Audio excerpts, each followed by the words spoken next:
The global energy landscape is witnessing a transformation that few predicted just months ago.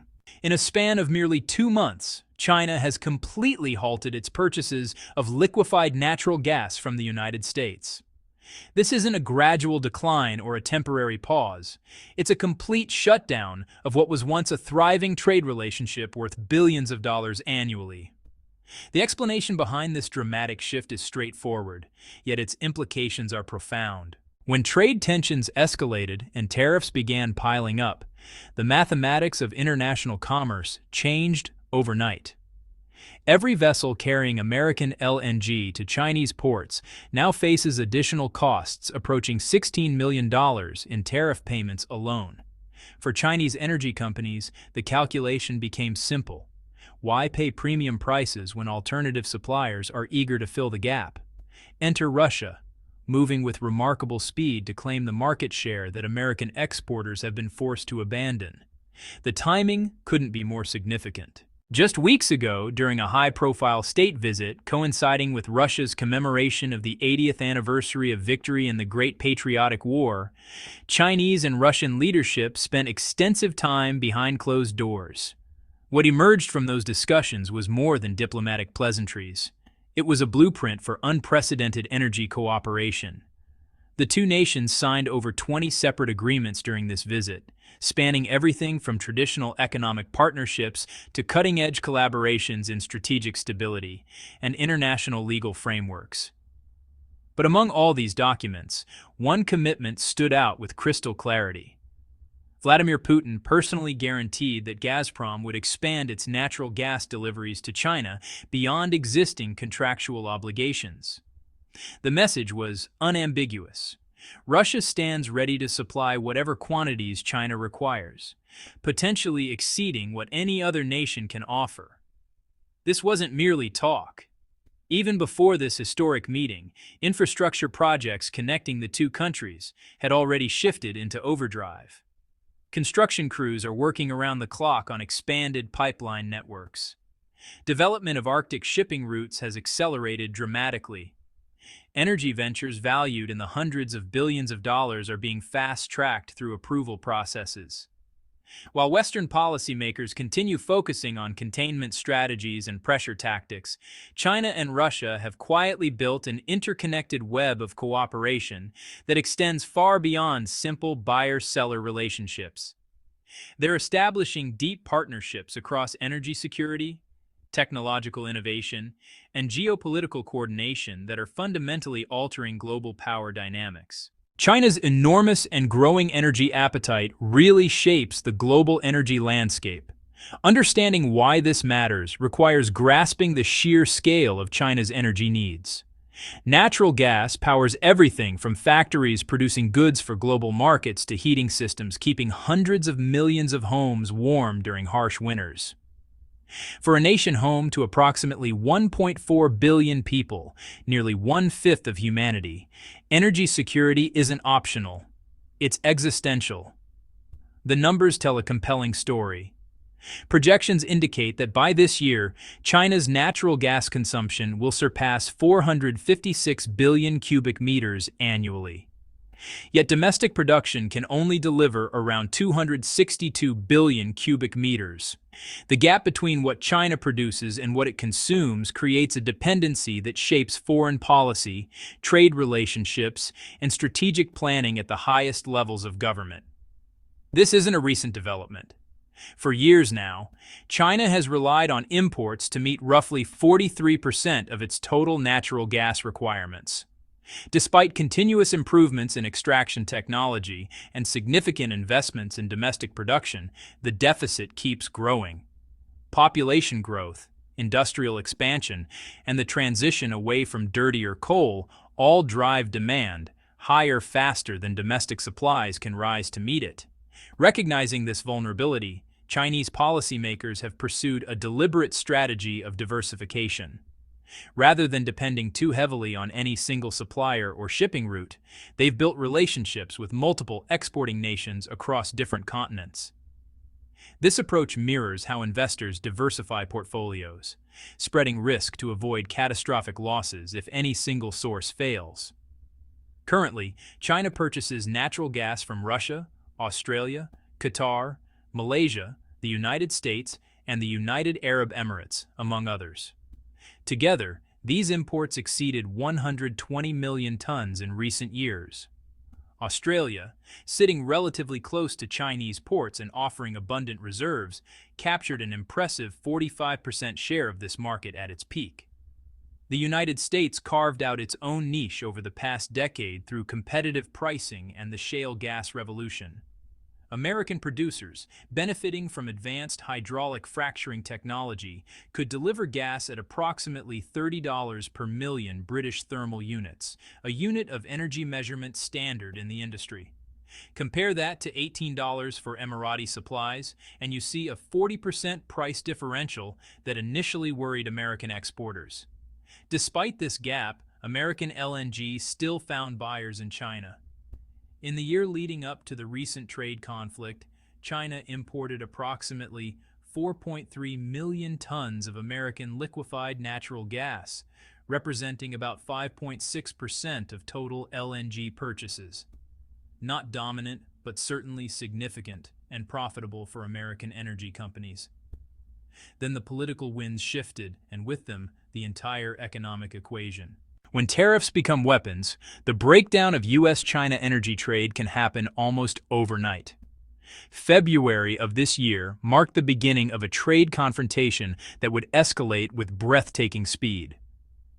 The United States imposed a 10% tariff on $200 billion worth of Chinese goods. China's response came swiftly, a 15% tariff specifically targeting American liquefied natural gas.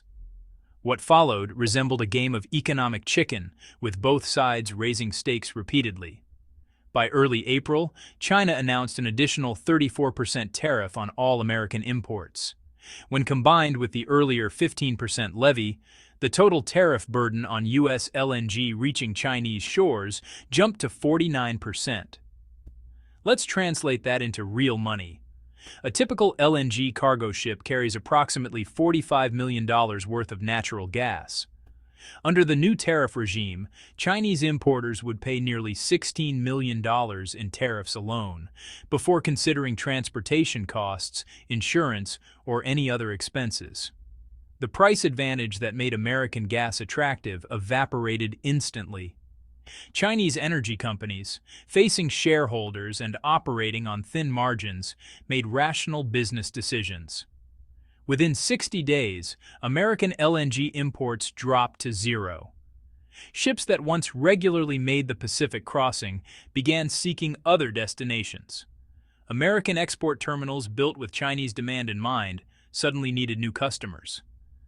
But here's what makes this situation different from typical trade disputes. Energy markets abhor vacuums. When one supplier exits, others rush in. The question wasn't whether China could replace American gas. It was who would become the primary beneficiary of America's loss. Russia didn't hesitate. Putin's promise of unlimited gas for an unlimited partnership marked a turning point. The May state visit wasn't just ceremonial pageantry. Behind the military parades and official banquets, substantive negotiations unfolded that would reshape energy flows across the Eurasian landmass. Chinese and Russian leaders met privately for more than 7 hours, an extraordinary duration suggesting deep, complex discussions rather than superficial photo opportunities. When the agreements were unveiled, they covered an impressive range: energy infrastructure, security cooperation, scientific research, and technological development. But Putin's statement on natural gas carried particular weight. He didn't merely promise continued supply under existing contracts.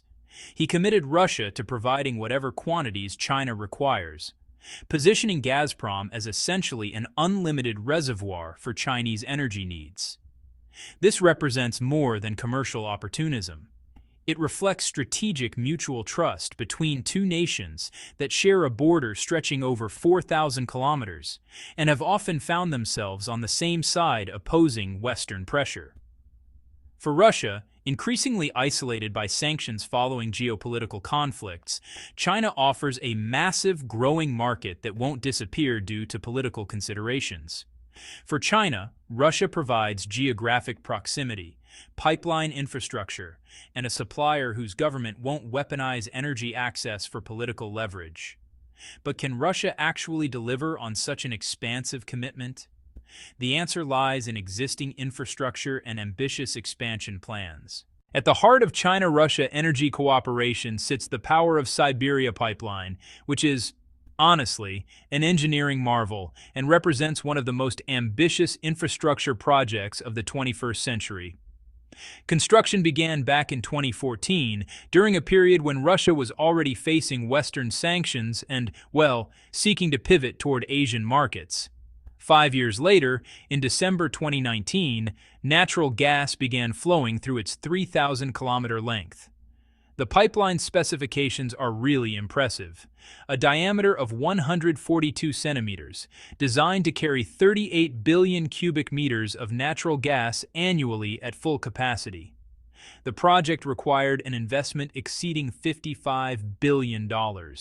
A figure that definitely underscores both the technical complexity and the strategic importance both nations placed on energy independence. By last year, Power of Siberia was running at maximum capacity, delivering 31 billion cubic meters to Chinese consumers. To put that in perspective, that's enough to meet the annual gas needs of Beijing 3 times over. It's a volume that, honestly, transformed Russia's position in China's energy calculations. The significance became even clearer early this year when Russian pipeline gas deliveries surpassed those from Turkmenistan, which had long been China's primary supplier via pipeline.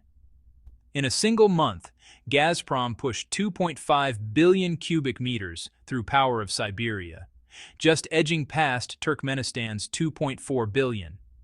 This narrow victory marked a symbolic turning point. Russia had become China's largest pipeline gas supplier.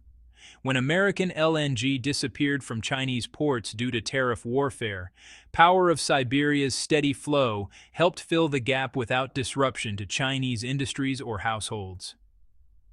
The pipeline proved its value not just in volume, but in reliability and strategic security. However, success creates its own challenges. As the pipeline operates at full capacity and Chinese demand continues rising, the obvious question emerges: where will additional supply come from? The next generation, Power of Siberia, 2 and beyond. Recognizing that one pipeline, however large, can't really satisfy China's ever-expanding appetite indefinitely, planners in both countries have moved forward with even more ambitious projects. Chief among these is Power of Siberia 2, a proposal that would, honestly, dwarf its predecessor in both scale and complexity. Current plans envision an investment that exceeds $20 billion for a pipeline stretching about 6,700 kilometers. Roughly 2,700 kilometers would cross Russian territory, with the route starting in western Siberia, passing through Mongolia's central regions, and ultimately connecting to Chinese distribution networks. The designed capacity would reach 50 billion cubic meters annually, surpassing the original Power of Siberia by more than 30%. Progress on this project, though, has run into some obstacles. While technical specifications have been agreed upon, routing, diameter, capacity, construction standards, one crucial detail is still unresolved: price. Natural gas pricing involves some pretty complex formulas, taking into account production costs, transportation expenses, alternative supplier rates, long-term market projections, and of course, geopolitical factors. Neither side has yet found a formula that's satisfactory to both parties. This negotiation dance isn't really unusual in energy megaprojects. The stakes are enormous, and both sides know they're setting terms that will govern billions in transactions over decades. Chinese negotiators want competitive prices that make economic sense compared to LNG from Qatar or Australia. Russian negotiators, on the other hand, need prices high enough to justify the massive infrastructure investment and provide adequate returns to state-controlled Gazprom. Despite these ongoing negotiations, another project has actually moved forward with greater speed, the Far Eastern Pipeline, scheduled to begin operations in 2027. With an investment of $11.5 billion and a length exceeding 800 kilometers, this route will add 10 billion cubic meters to annual flows once completed. The Far Eastern Pipeline will originate on Sakhalin Island, where Russia has developed significant offshore gas fields. From there, underwater sections will carry gas to the Russian mainland, passing through Khabarovsk and other Far Eastern cities, before reaching the border crossing near the Chinese city of Hulin in Heilongjiang province. When we tally the numbers, the scale of potential Russian supply becomes pretty clear. Power of Siberia currently delivers 38 billion cubic meters at capacity.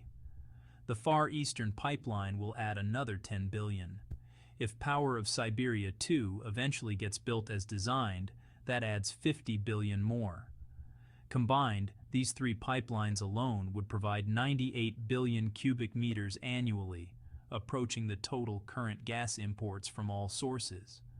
Some analysts even predict that, through creative routing via Central Asian partners, Russia could potentially push its exports to China above 100 billion cubic meters yearly. American energy experts have begun acknowledging what the numbers suggest. By 2030, Russia will likely become China's single largest fossil energy supplier, while American market share trends toward insignificance. The Ice Silk Road. Arctic ambitions. Pipeline gas represents only one dimension of China-Russia energy cooperation. An even more strategic initiative focuses on the Arctic, that frozen frontier containing resources that could, honestly, reshape global energy supplies for generations to come. China and Russia have been jointly investing in what they call the Ice Silk Road, a reference to ancient trade routes, reimagined for an era of climate change and geopolitical realignment. This isn't just about shipping goods through icy waters. It's about accessing resources, building infrastructure, and creating transportation networks that bypass traditional maritime choke points. The Arctic offers multiple advantages that really align with both nations' strategic interests. First and foremost, the region contains extraordinary energy wealth.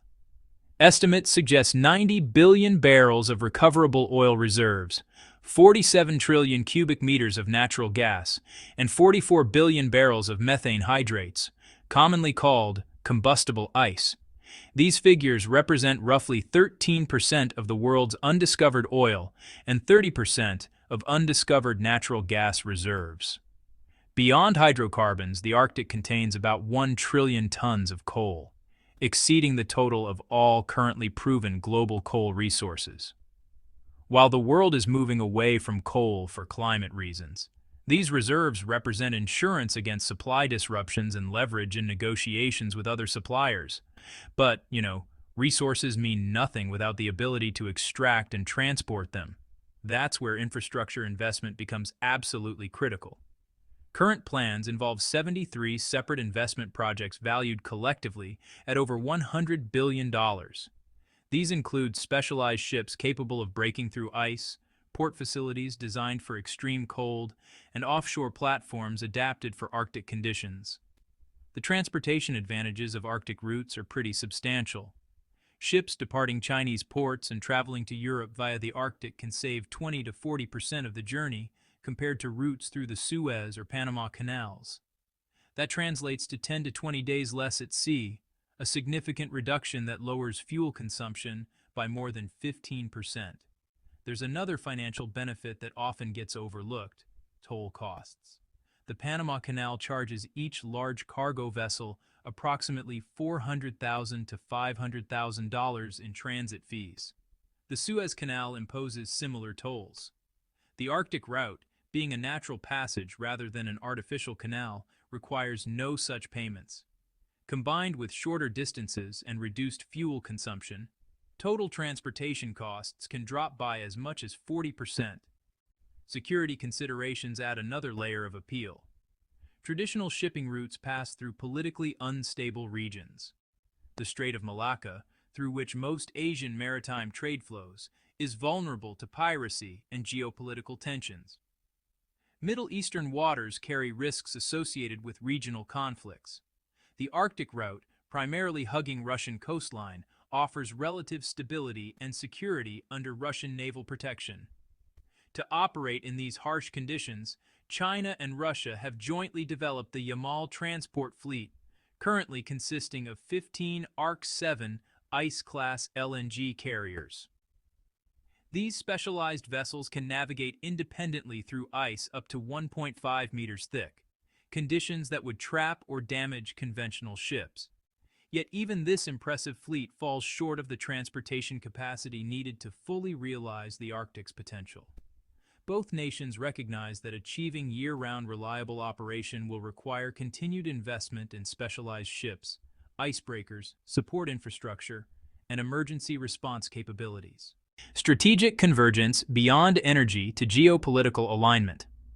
What we're witnessing here extends beyond just energy transactions and infrastructure projects. The deepening partnership between China and Russia reflects a broader strategic alignment, driven partly by shared interests and partly by shared adversaries. For years, the United States has pursued policies designed to contain both nations, economically, politically, and militarily. Sanctions against Russia following geopolitical conflicts in Eastern Europe and the Crimean Peninsula were meant to isolate Moscow from Western markets and technology. Trade restrictions and technology bans against China sought to slow its technological advancement and limit its economic growth. The intended effect was to weaken both nations, forcing them to moderate their foreign policies and accept a global order defined primarily by Western preferences. The actual effect, however, has been quite different. Rather than fracturing under pressure, China and Russia have instead drawn closer, accelerating cooperation across numerous domains.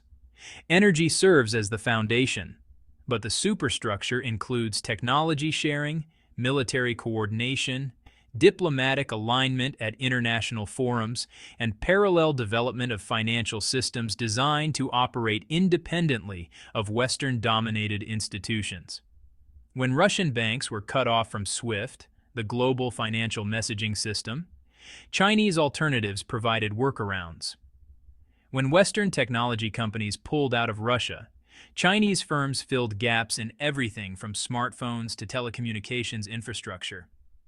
This isn't about ideological unity. China and Russia have different political systems, different economic models, and different cultural traditions. It's a pragmatic partnership between two powers that have concluded their interests align more with each other than with Western-led frameworks that, frankly, often work against their national priorities. The energy cooperation we've examined in detail provides a template for this broader relationship.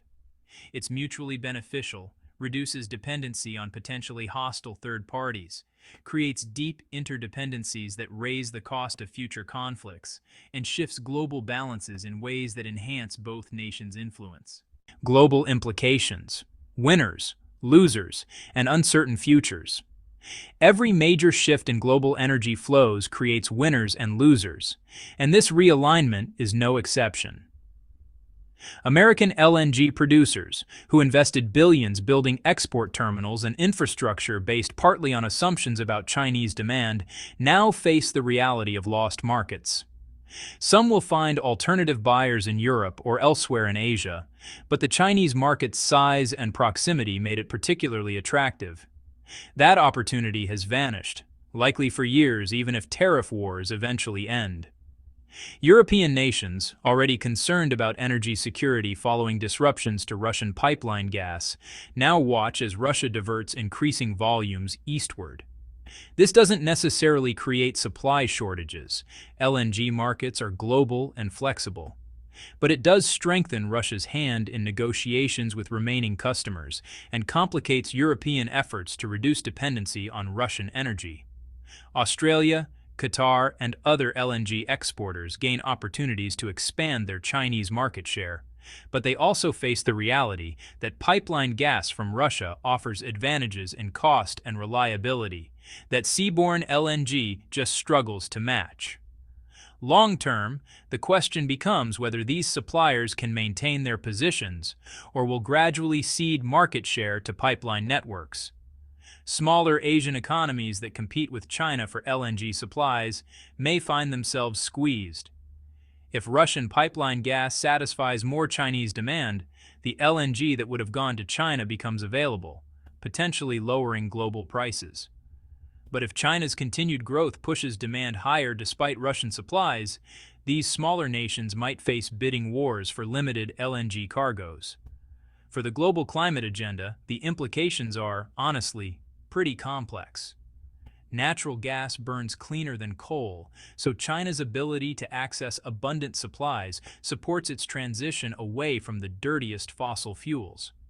However, massive investments in gas infrastructure create vested interests and sunk costs that could delay the ultimate transition to renewable energy. Pipeline networks built today will operate for decades, extending the fossil fuel era even as solar and wind become cheaper.